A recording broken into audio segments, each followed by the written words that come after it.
Si tu écoutes cet audio, c'est parce que aujourd'hui, soit tu es en train de passer ta VAE, soit tu envisages de le faire. Quoi qu'il en soit, tu te sens concerné par cette démarche.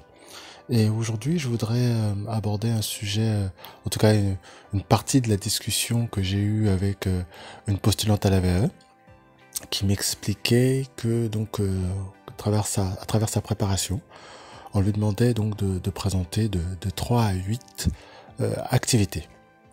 Donc elle m'a demandé au final ce que j'en pensais. Et bon, pour aller droit au but, hein, je lui ai expliqué euh, que développer 3 idées, pourquoi pas, mais qu'elle aurait quand même pu en faire plus. Donc elle me rétorque euh, que voilà, on lui a dit de 3 à 8, donc bon, elle est partie sur une base de 3. Pourquoi pas? Puisqu'effectivement, hein, le choix a été donné. Pour autant, ce que je veux aborder aujourd'hui, c'est que ne sachant pas ce que attend réellement le jury en termes de quantité d'activité, le mieux dans une telle situation, c'est quand même de faire et de donner le maximum. Donc, l'idée que je veux développer avec toi aujourd'hui, c'est de ne pas te limiter. Et c'est vraiment important de ne pas se limiter, puisque à travers le travail que tu auras fourni dans la préparation de ton livret 2, eh bien ton jury pourra se faire une idée de toi, de ta motivation, de ce que tu es capable de faire également.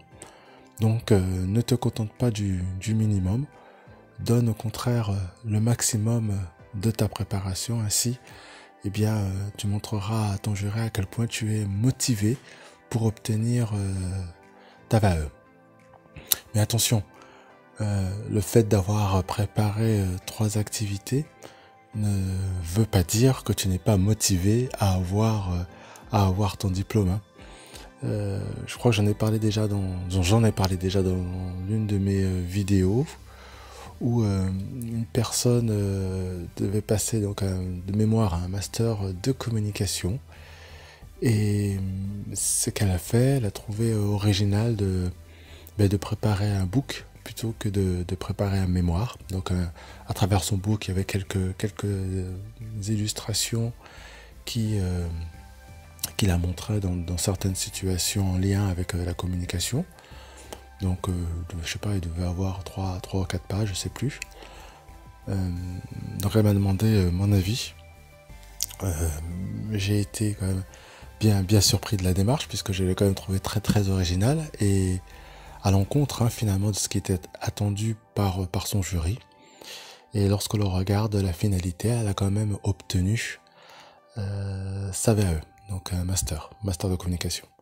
Donc tout ça pour dire que finalement, euh, par rapport aux questions qui sont posées dans ton livret 2, est-ce que par rapport aux activités en l'occurrence, est-ce que tu en fais 3, est-ce que tu en fais 8?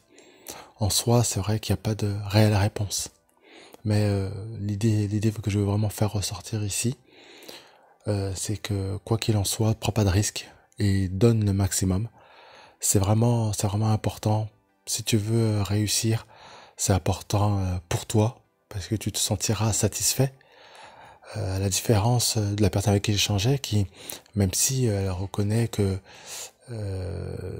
en échangeant, hein, même si elle reconnaît qu'effectivement 3 activités c'était le minimum qui était demandé, il faut reconnaître quand même qu'au fond d'elle, cette personne ne se sentait pas à l'aise, puisque ben voilà, elle avait compris que c'était quand même le minimum. Et de ce fait, elle n'avait pas beaucoup de pages, puisqu'elle n'avait pas bien développé ces 3 activités. Donc voilà, lors de ta préparation, pose-toi les bonnes questions.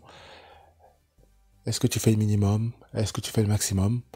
Moi, mon discours d'aujourd'hui, et mon discours de toujours d'ailleurs, c'est de donner le maximum, c'est vraiment très important. Donc voilà pour les idées que je voulais, l'idée en tout cas que je voulais échanger ce matin avec toi. Si tu souhaites bénéficier d'une heure de coaching gratuite, je t'invite à te rendre dans la description, tout inscrit dans mon agenda et puis on fait le point ensemble sur ta situation et puis on discute également d'autres choses. Je te remercie pour ton écoute et puis je te dis à bientôt.